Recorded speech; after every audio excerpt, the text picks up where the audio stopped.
Good morning, everyone. I can see we've got a fair few number of people who've joined, so I think we'll go ahead and get started. Thank you so much for joining this session on the SEADS Handbook, Standards for Supporting Crop-Related Responses in Emergencies. Before we get started, we wanted to let you know that we will be providing French interpretation during this meeting. So please just click on the globe marked interpretation at the bottom of your screen, and then you can select your preferred language, whether English or French.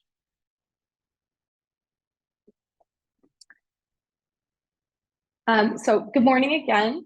My name is Jennifer Mayer, and I'm the Climate Resilient Agriculture Natural Resource Management Advisor on the ProWash and Scale Award, which is funded by USAID's Bureau for Humanitarian Assistance and supports learning, capacity strengthening, and research for BHA implementing partners around the world. We focus on the sectors of ag, NRM, livelihoods, water resource management, and WASH. Joining me this morning from the ProWash and Scale side are my colleagues Amos and Bella. So if you have any technical issues during the session, please reach out to any of us with PWS in our Zoom names, and we can help. I also wanted to mention that we'll have time during the second half of the session for questions and discussion.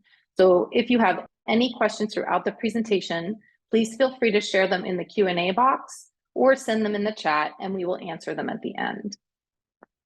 This morning's session will start with an overview of the SEADS Handbook. And then, like I said, we'll have plenty of time for discussion in the second half where you can raise additional questions and share your own insights. I'd also like to introduce today's speaker, Racy Henderson, the SEADS coordinator. But before she begins, we're going to start today with a couple of quick polls using AHA slides. I don't know if everyone's used AHA before, but you can join the AHA deck by using the QR code on your screen. If we can get that next. Oh, there it is. Or you can simply follow the link that Bella is going to drop in the chat just now. We'll give everyone a couple of seconds to get to the AHA deck. And in the meantime, while people are navigating,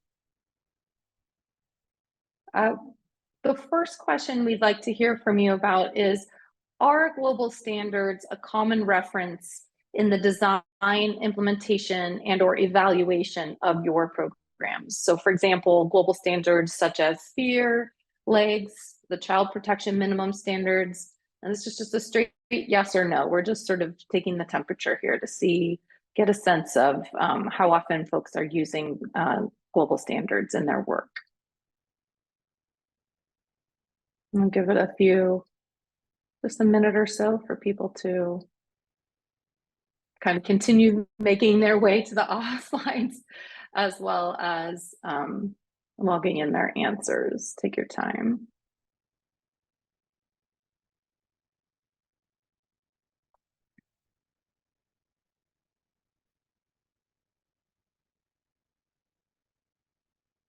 Okay, I'm seeing most people so far are using some kind of global standards in their work, whether through design, implementation, or evaluation. That's great.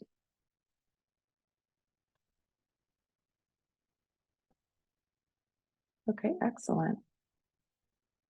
People feel free to continue to log your responses.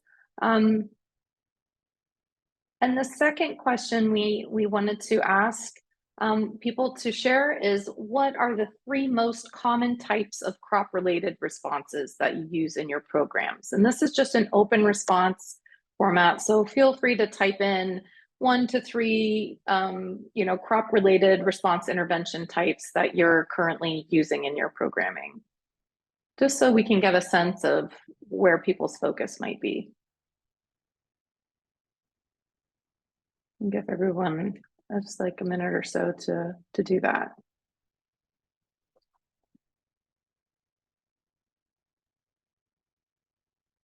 Okay, seeds, fertilizer, and kitchen gardens I'm seeing.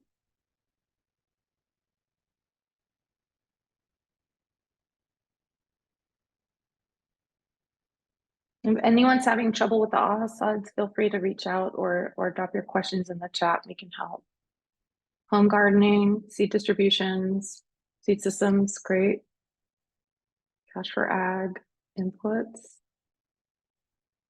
training, yeah. Input support. A lot of seed distribution, that's interesting, and ag input support.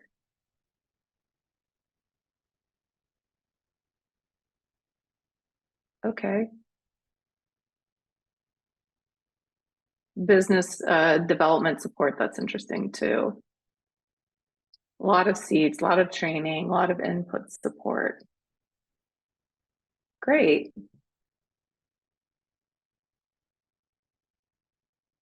Okay, great. Thank you so much for this. This is really helpful to sort of get a sense of who's doing what in our group today. And that will definitely help guide our discussion later. And now I'll turn it over to Racy to start us off.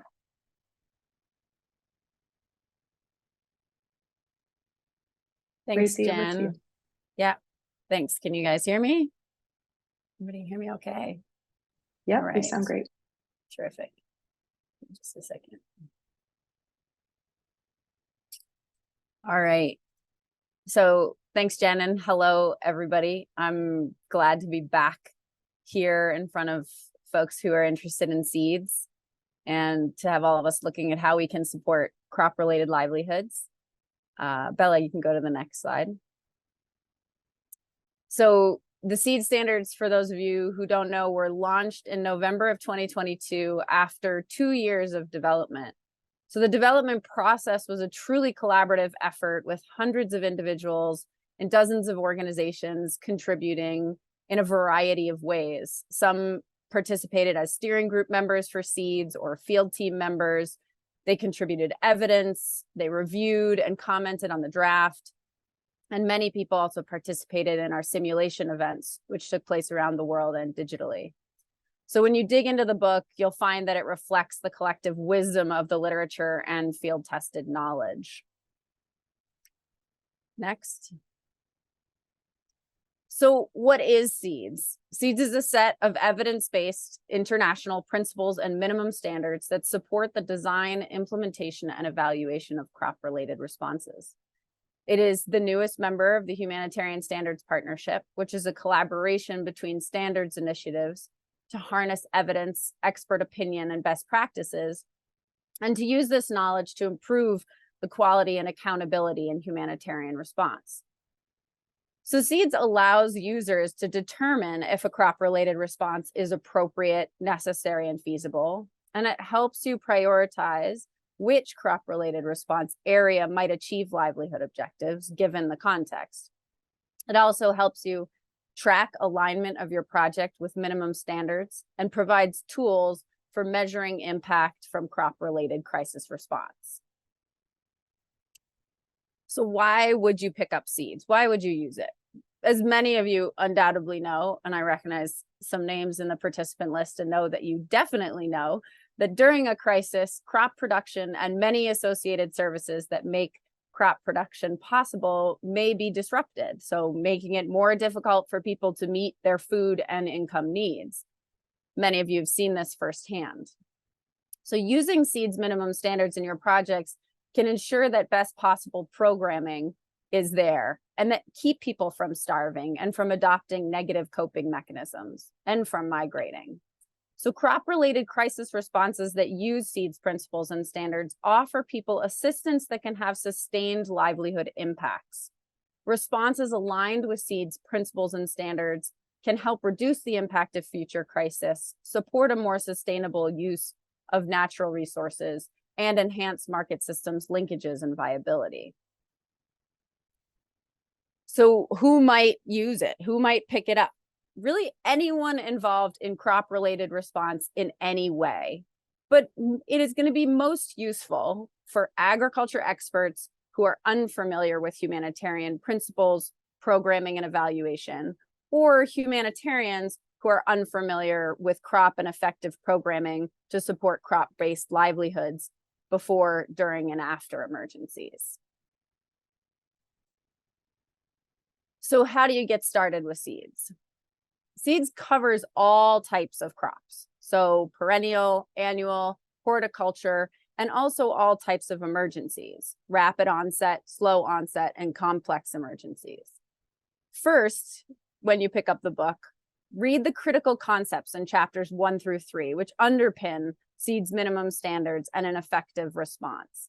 These chapters explain the SEADS evidence-based, livelihoods-based, and rights-based approach, as well as the importance of crop-related crisis response to livelihoods. It also introduces the SEADS principles. So let's take a very brief look at those principles.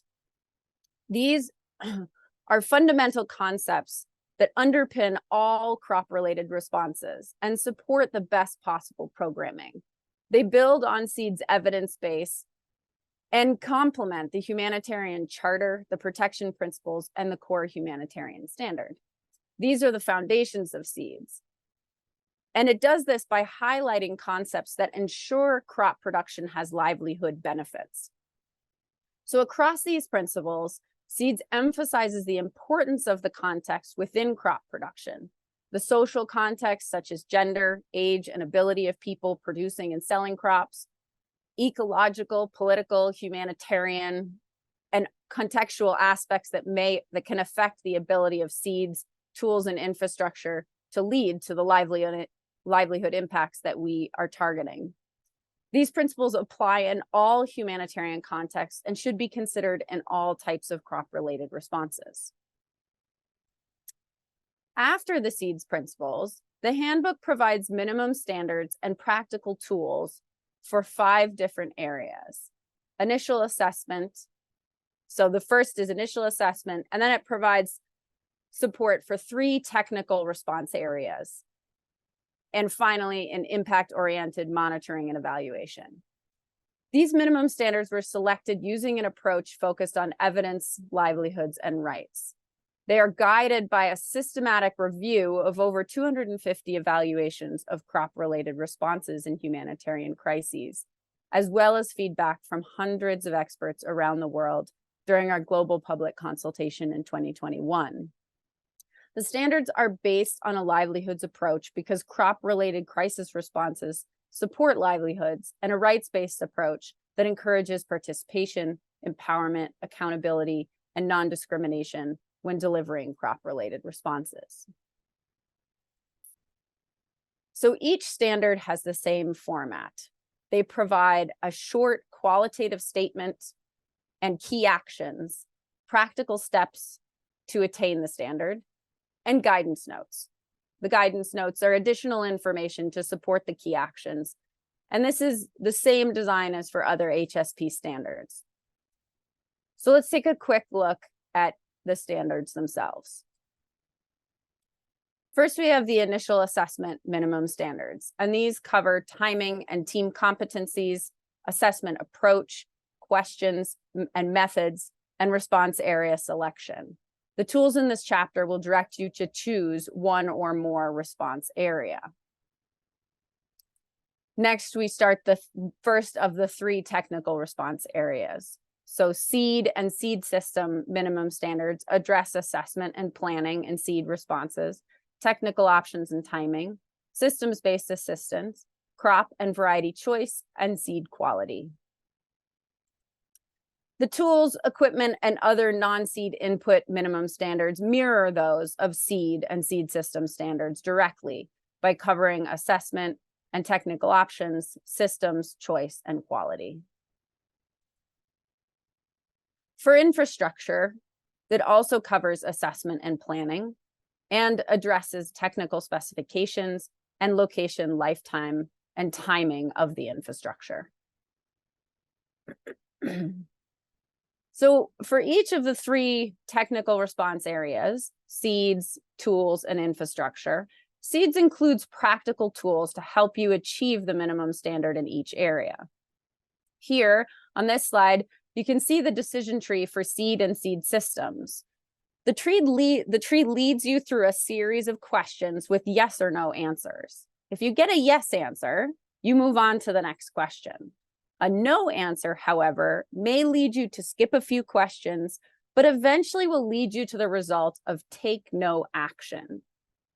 This does not necessarily mean that no responses should take place, but rather that other suitable responses that were identified during your initial assessment and response identification process should be considered, or potentially that further training or capacity building may be required to be able to answer yes to the questions. The second tool that's provided in these chapters is the timing tables. These help you determine when different technical options would be appropriate. For example, here in this slide, you can see that supporting formal and informal input systems, the third option, is appropriate year-round, while facilitating access and providing inputs are only appropriate during planting and the early stages of crop establishment and growth. Now, this is just one example, so depending on what your crop calendar looks like, your timing tables will need to be adjusted. Okay. Finally, we have tables of advantages and disadvantages for each of the different technical options that are presented in the technical chapters. This allows you to consider the benefits of your choice and potentially the disadvantages, and really take an equitable view of your approach. All right. Finally, last but definitely not least, SEADS provides minimum standards for impact-oriented monitoring and evaluation. These are the first of their kind in the HSP, expanding on the key indicators we see in other HSP handbooks and providing minimum standards for participatory approaches, project objectives, process monitoring, indicators, and two types of evaluations: participatory end of project reviews and participatory impact evaluations. This chapter also provides tables to support aligning your crop-related response with the core humanitarian standard on quality and accountability in emergency assistance. Okay, so how can you get the handbook? So like other HSP handbooks, SEADS is designed to be freely available, easy to use, and understandable by everyone. The easiest way to get a copy is to download it for free from the SEADS website, and we'll place the link to that in the chat. You can also view and search SEADS alongside other HSP minimum standards on the HSP website, or you can download the HSP app to take SEADS with you to the field.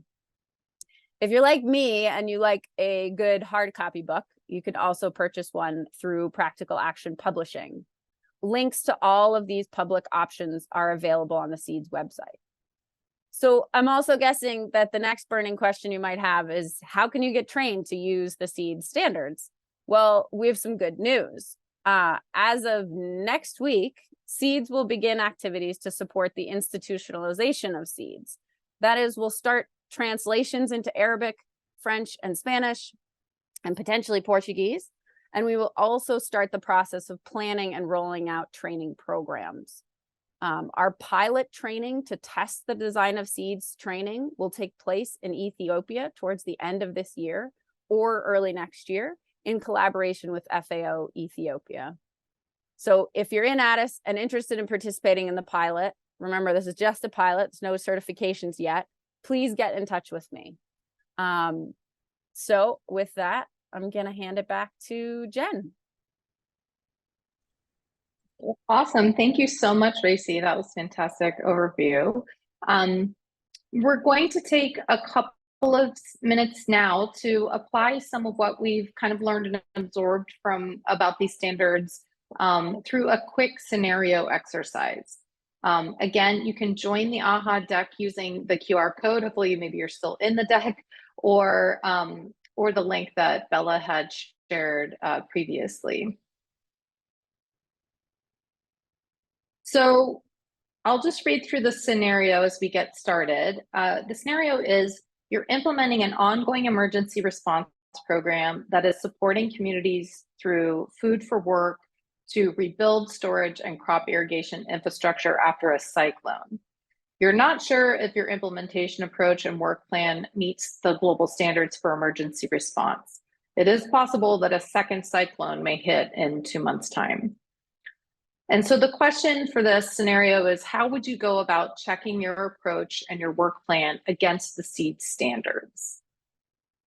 And on the AHA slides, you'll see, and I can repeat the scenario, you'll be able to just provide an open response, giving us your thoughts on how you might go about this. And I'll quickly repeat the scenario for those who might need that.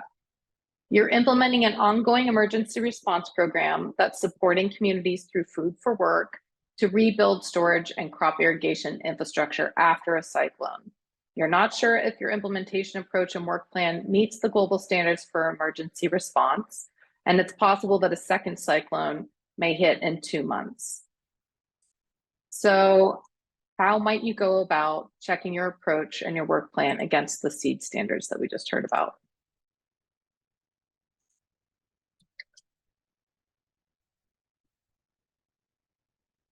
I've just pasted the scenario in the chat as well.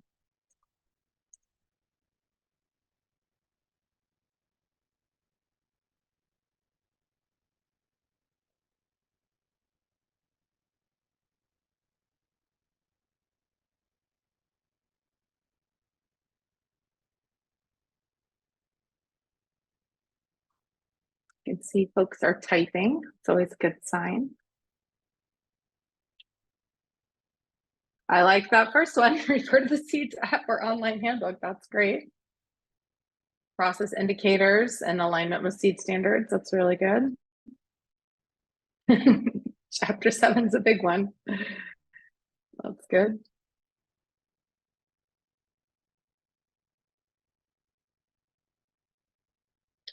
Identifying technical options and timing. That's really important, especially using the decision trees and timing tables that Racy shared. That's really helpful. Okay, that's interesting. Working through the book structure to link chapters with the approach in the standards themselves and using the references. That's helpful. Yeah, that's a good way to go about it.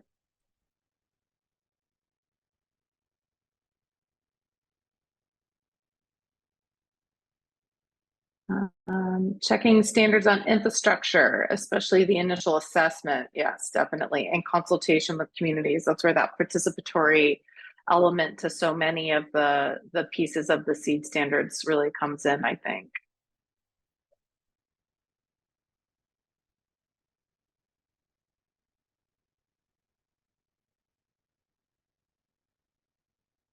Yeah, chapter 4 on participatory assessment. That's really important too.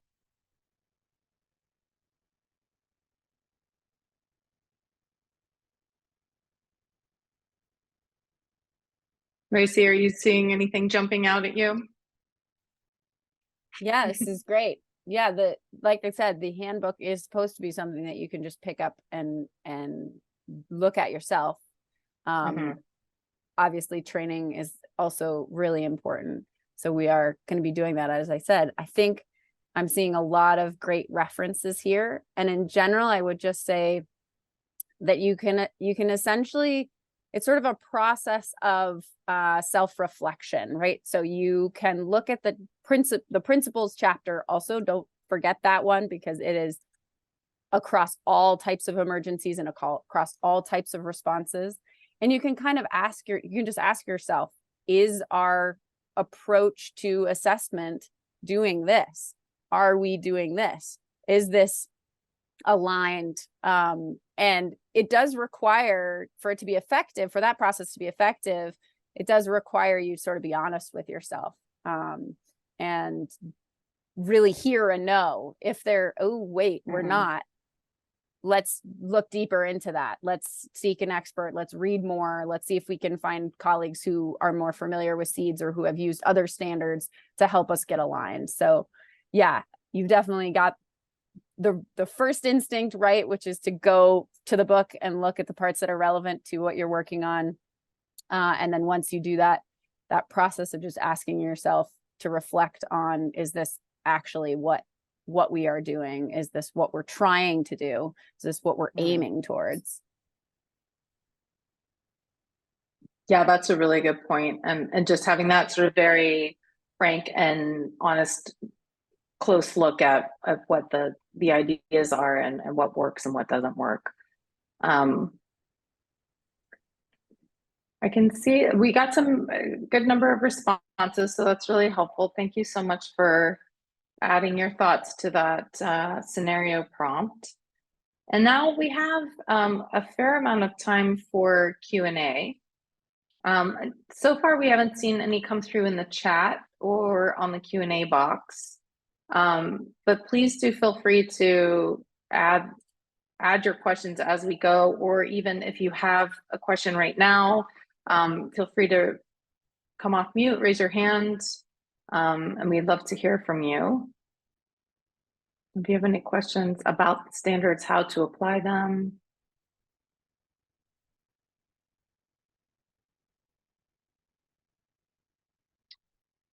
And not seeing a slew of hands going up or people coming. Oh, here we go. Ida. Ida, do you want to come off mute and ask your question, or I can read it for you if you'd rather? Hi, sorry. I don't know how That's good okay. the signal is here from South Sudan. No, I was just wondering, like, once you've piloted your trainings in Addis, either this year or next year, one, like, how quickly will you start rolling out for everyone? And also, how do we make sure that we don't overlook it in case you do it like on a country basis? Thanks. And thank you for the interesting presentation. Thanks, Ida. Thanks for tuning in from an important part of the world. Yeah, we have an e-list in English, French, and Spanish that you can sign up for. If you go to our website, it'll ask you after about 10 seconds, there'll be a little box that pops up that says, do you want to stay up to date on SEADS? And you can put in your email address there. I think you can also sign up for it on the contact page of our website. So we will send out any updates about any potential opportunities and progress as we move forward with planning and rolling out the trainings. One thing to consider with the trainings is that we want to be equitable in terms of the way we roll them out by language. We don't want to start with English only. So we are going to be rolling them out as the language versions become available. So we have French, Arabic, and Spanish. So to a certain extent, trainings are going to be dependent on translation in different parts of the world. So I would imagine it takes a little while for those to get rolling, but we do have the ability to start in English to get the pilot done, and we are going to go forward with that. So the best way to stay tuned in is through that e-list.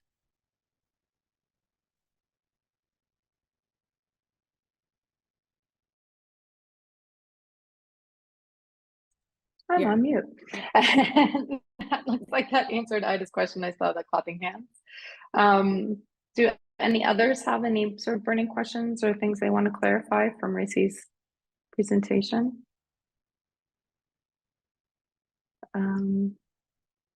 I'm also just noticing I see a lot of familiar faces in the participants, and I'm happy if anyone wants to dig into any, like you've had a little time to look at it because I've seen you here before, and you want to dig into some questions that are more technical, feel free to ask any of those questions as well.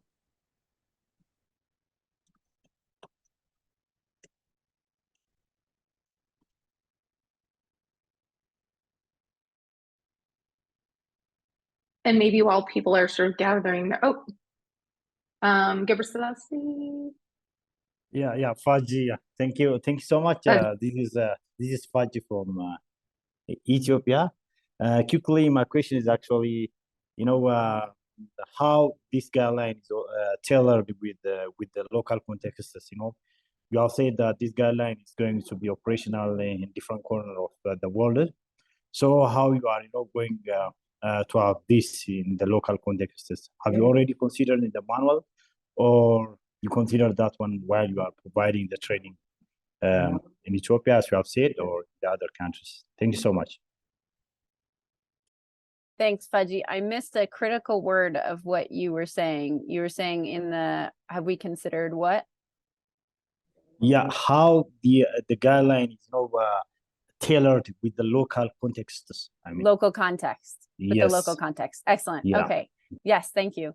So the best part about standards is that they are broad enough that they can apply across all contexts. And then it is up to the people who use it, the users, to know your context and to see how you can achieve that standard in your context. So the way that SEADS will be rolled out will be similar across all contexts, right? Across all countries. The training will look the same because the standards themselves and the principles are independent of context. However, to meet some of the standards, you will need to know your context. And if that context, this is where the decision trees can be very helpful. If the context indicates that you should not be doing a seed distribution or seed facilitating access to seed, the decision tree will help you see that your context is not appropriate for a crop-related response because you can't achieve the standard because of the context. So the standards remain the same, and it's up to the user to take the contextual data and say, is this an appropriate and feasible and necessary kind of intervention? Is a crop-related response necessary, feasible, and appropriate? I think another really interesting piece that's related to your question is how will we work with local governments that may have their own sets of standards for crop-related response, may have policies that dictate the way crop response is done. And SEADS will also be rolling out half-day trainings for policymakers, for managers of different government agencies, to allow them to also understand these global policies or global standards and see how the standards align with or may not align with their national policies. So we'll be working closely with national governments, with ministries, with emergency response departments in various countries to also train them on these standards, because that aspect of contextualization and making sure that the local policies have the opportunity, should they so desire, they have the opportunity to align with these global standards. And it may also bring up very difficult, choices, and we'll be there to have those conversations with people. Does that answer your question? Yeah, very clear. Thank you so much. Okay. Okay, great. I see there's a question, I think a few people might have burning in their minds, around sort of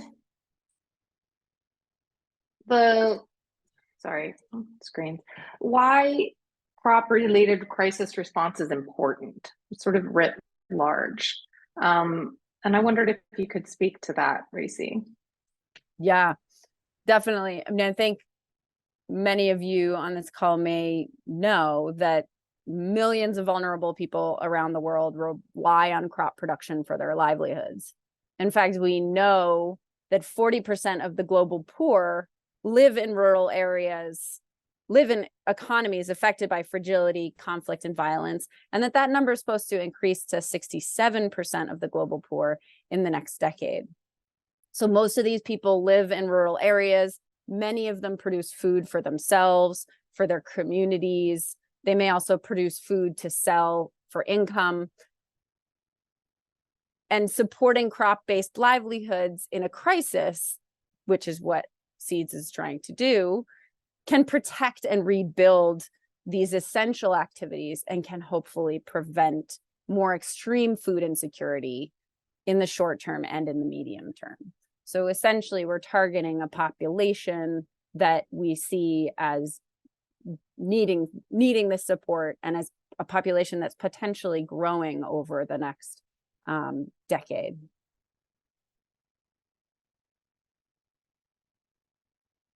I also wanted to maybe, Jen, if there aren't any questions coming in, I wanted to maybe ask the audience a question. You know, all of our organizations have their standard operating procedures, have the ways that we are, you know, expected to do an initial assessment or to implement or to evaluate. Our donors have their requirements.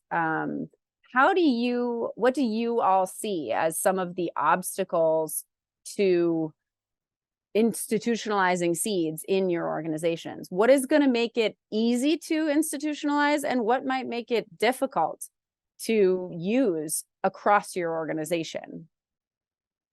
Does anyone want to share their thoughts on that?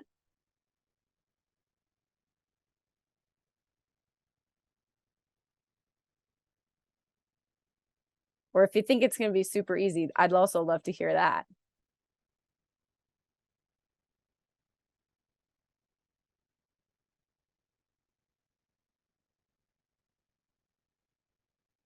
You can unmute yourselves and go ahead if anyone wants to just speak out.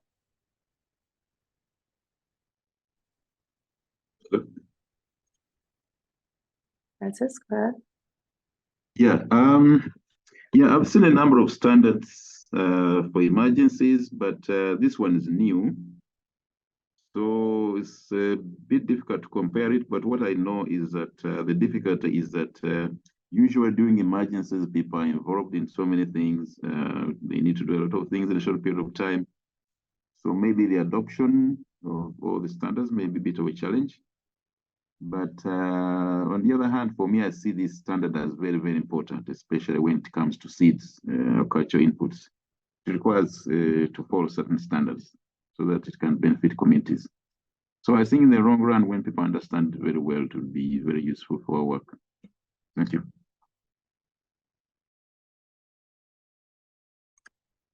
Thank you, Francis. Sorry. Go ahead, Jen. Yeah, thank you so much, Francis. I'm seeing something sort of related from Gyros. Just even knowledge on SEADS will put a challenge on use. So continuous sensitization will be vital. Reese, you mentioned, go ahead and maybe speak a little bit to that. Yeah. I mean, like I said, our e-list is the best place to stay up to date. My email we can put in now, or it'll be put in at the end for sure. My team is always accessible to anyone that has questions directly about the handbook. There are a number of different ways to access it, and we have tried to make it as accessible as possible. So certainly in that process, as we are rolling out use of it, if folks have ideas or ways that it could be more accessible, being aware that translations are coming and language is obviously a big barrier to accessibility right now, that is coming. Yeah. There's something else that I was going to say that I've lost in my mind. I think the point of continuous sensitization is really a strong one, and that the more we hear it, the more we use it, the more it sort of sinks in and becomes more second nature. I think the pilot TOT is going to be really exciting from that point of view as well, just to see how that goes. And others may have experience that they can share from how they adopted, for example, Sphere, which is now 20 some years old, 25 maybe years old. You know, that is a very, integrated handbook now. And legs in the agricultural world, legs for livestock may also be one that folks have begun to integrate. One of the ways that I think we can also, there's sort of the bottom-up approach, which is you guys are seeing that it's useful and you're using it and accessing it and asking questions and figuring out how it can be relevant to you in the time that you have and the resources that you have. There's also the top-down approach, which is working with our donors, a variety of different donors, to ask them to put in place policies that say you need to refer to this when you're doing your proposals, for example. So that, I think, will also, there's sort of the sensitization from both sides. There's us making sure that it's accessible And there's also the donors saying, hey, make sure that you reference this, or you know that this is out there when you're writing your proposals. So I think we probably have mostly technical practitioners on the line, but I would say if any of you are, working closely with your business development teams, like this is something they should definitely know about. That's often an audience that we don't get to directly. So certainly let your business development teams know about it and know about the e-list so they can stay up to date as well. Okay, great. Thank you so much. Yes, we're seeing some questions come up in the chat. Abu Bakar, after this rollout exercise, what is the tentative period it might take, if any is planned already, to collect feedback, review, and make an updated version of the handbook? Yeah, if I captured that right, yeah, go ahead. Yeah, great question. So there is the next version of the handbook will probably be considered, 3 years from now, 2 to 3 years from now.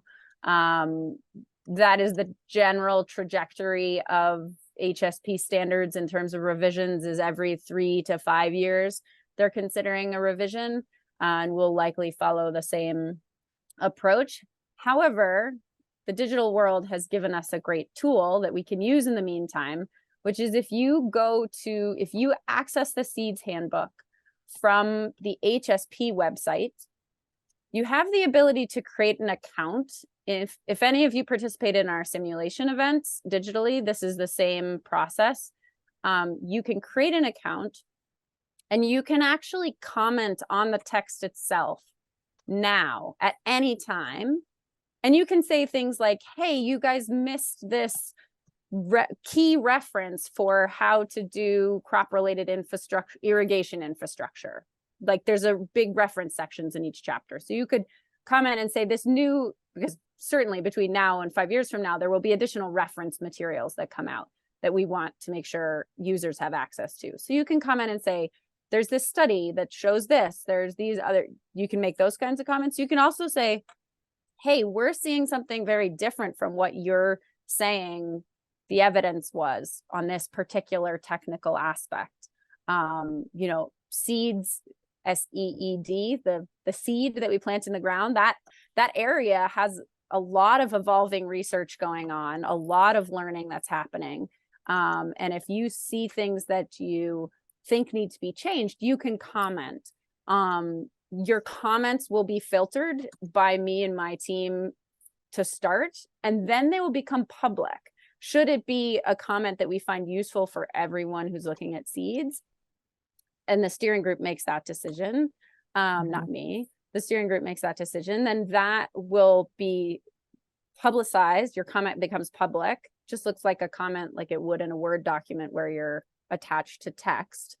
And that becomes public. And there's even a conversation that could start. So HSP is their digital commenting platform is evolving. And so the ability to for users to comment back and forth on a specific topic is currently possible. It's a little clunky right now, but it's currently possible, but that's also evolving. So despite not being able to make changes to the hard copy and the text, the digital text in the next few years, we can comment and say, hey, actually, we've had additional evidence come in. There's an error. Where there's an error, we can say, hey, we actually made a mistake. So that will be possible. And that functionality is also available for Sphere. If anybody wants to also comment on Sphere, you can do that now. I think Sphere and SEADS are the two that allow that commenting function, at least as of a few months ago. That was my understanding. That's great. And I love that function. I think it's super helpful. I see a question from Medete about the flexibility for countries. Medete, do you want to come off of mute and ask that question? I don't know if I'll get it right. Thank you. I'll go ahead and ask the question. Since we are having this handbook, which is very informative, there are countries where their systems are still picking up, and we are not even sure if we are having seed or grain. So is there flexibility in as much as we are trying to adopt this, we accommodate those questions that the countries that are just starting up, and then we help them advance. Because we could be having grain and not seed. So the quality is compromised in as much as they'll say they are meeting all the parameters, but then there's a gap. Thank you. Yes. Great question. So it sounds to me like you're talking about seed quality, maybe also varietal choice related to seeds. And you can see there are standards on those, and your context will determine how possible it is for you to meet those standards. If you have certain types of plant seeds that are available, and others that aren't, you can look at these standards and say, are we able to achieve those standards? Are we able to get closer to achieving those? What are some of the key actions that we need to take given our context? So I think when you say starting up, maybe you mean there's some countries that have not as good access to high quality seed. That context can certainly be taken into consideration as you determine what your response is. It is important to note that SEADS does support the decision to not do a plant seed response. And it supports that decision if it's clear that the context is not appropriate and your efforts will not lead to an impact on livelihoods, right? So the decision trees are the key place where that process can happen, of showing you what your context makes feasible or appropriate. And so it definitely should be able to be adapted to a country where you have poor quality seed. Did I answer your question correctly? Or does that respond to your question? Yes, you did. But we also have an issue with policy because it's one of the factors. If we don't look at policy, then we don't attain what we want. Absolutely. And we can't just ignore the livelihoods because we don't have a quality seed, or we are confusing seed for grain. But that answers it. Thank you. Yeah, indeed, policy can be really tricky. And I think that there are situations in which policy can really prevent or support organizations' support of crop-related livelihoods.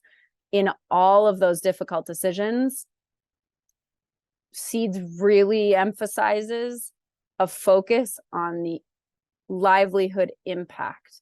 While it feels like it might be critical to do a certain type of response, because we know if we could do that response, we would have a livelihood impact.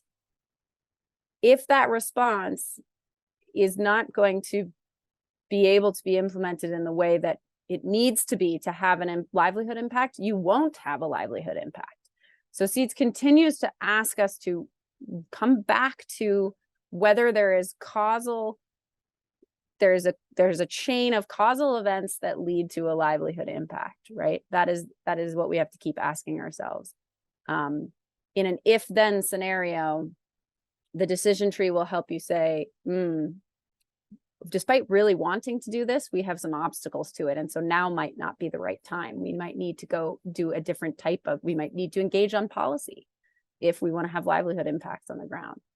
No, there are, the focus on livelihood impacts and that causal chain to make sure you're getting there is one of the things that SEADS really emphasizes across all technical response options.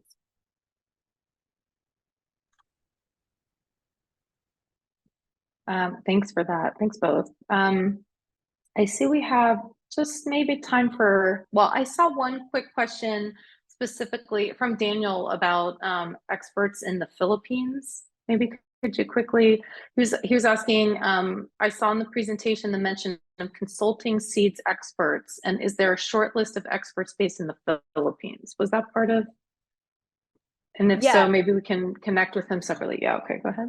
So essentially the way that the training program will roll out is that there will be trainers who are trained in different regions around the world. So if anyone's familiar with the way that LEGS conducts their trainings, the SEADS will do something very similar, where we train trainers, and then those trainers are certified as SEADS training experts, and then they will be able to go out and do trainings in their regions, wherever they are. So SEADS focuses on training trainers on the one hand, primarily will have a focus on training trainers. So should there be folks in Bangladesh who want to become trainers of SEADS, those would be your SEADS experts that you might be able to access. SEADS doesn't have in-country staff, so our staff is just a small coordination staff. We are available and digitally and remotely for support, but training your teams and then having your own teams be the experts is really the way that SEADS is seeing the possibility to make it accessible across the world. I will mention that SEADS is going to do something specific that LEGS has not done yet, which is we will be doing direct training. So actually training local NGOs. So instead of training trainers who will then train practitioners, we will train a number of local NGOs around the world directly to make sure that those trainings happen for them, to make sure that the localization is considered and that there is access, that they don't have to wait for the waterfall to happen from international NGOs to local NGOs, but we will train a certain number of local NGOs. One of the best ways to get involved early with SEADS and to ensure that your teams have early access to these trainings is to become a field team member. We had field teams in the first phase of the project that really helped us both develop the handbook, but also comment on it. And then they were also the places we went for the simulation events. So in this phase, we will also be taking on new field team members. It's a voluntary commitment. We both ask time of you and provide our resources to you on the early, like on the testing end of some of these and getting feedback back and forth. So if you think you have a country program, so it would need to be a specific country program. If you have a country program that is potentially interested in becoming a field team member, please reach out to me. And as this next phase gets started, we will be in touch. Okay, awesome. Thank you so much, Racy. I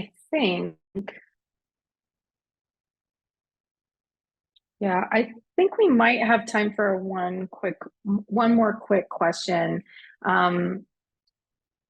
Racy, if you have any examples or scenarios, real life examples where the handbook was used, or maybe where you think the handbook could have been used since it's so new, just maybe flagging any of those experiences that are top of mind. Something that you might share with people as they're starting to get rolling with using this, if there are any kind of tips or insights that you can share on folks who have been using it. Sure. I think what I'm seeing in these early stages of adoption is two primary uses that have been possible without extensive training on SEADS.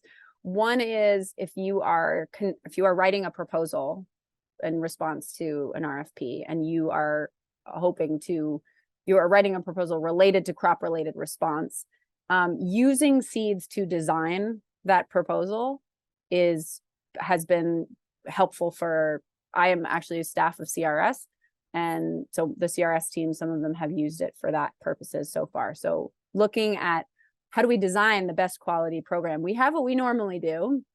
We'd like to make sure that's the best it can be. So taking a look at SEADS and seeing, okay, if our initial assessment shows that maybe a seed response is appropriate, what would that seed response need to include to be really high quality? So from a proposal development perspective, SEADS can be really useful at this stage, giving you support that you know is evidence-based to choose the types of potential activities you might want to do.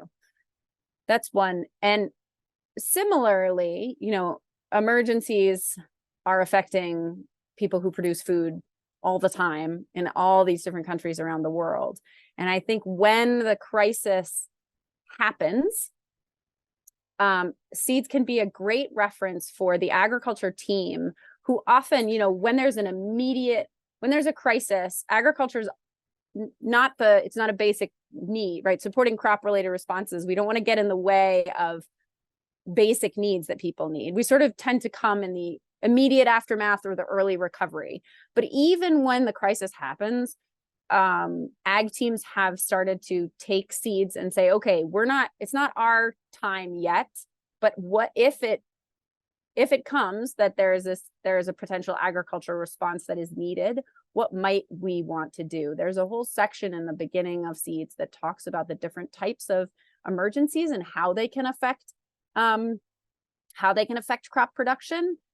Gives a whole bunch of examples. So that's another way that I've seen some of our teams like, okay, we just got hit by the cyclone example in East Africa earlier this year. Like our teams were reaching out and saying, hey, how can we use this? Agriculture is we're not going to do an ag response in the next 4 weeks, but we might do it in the next 3 months.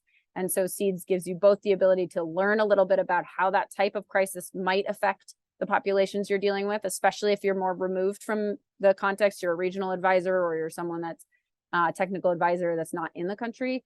I've seen that. And then also for those technical teams on the ground to start to think about, okay, well, what do we want to make sure we include in our initial assessment? What kinds of questions might we include in our initial assessment? There's a long list of potential questions that can go in initial assessments that are the questions are directly related to making sure you achieve the standards.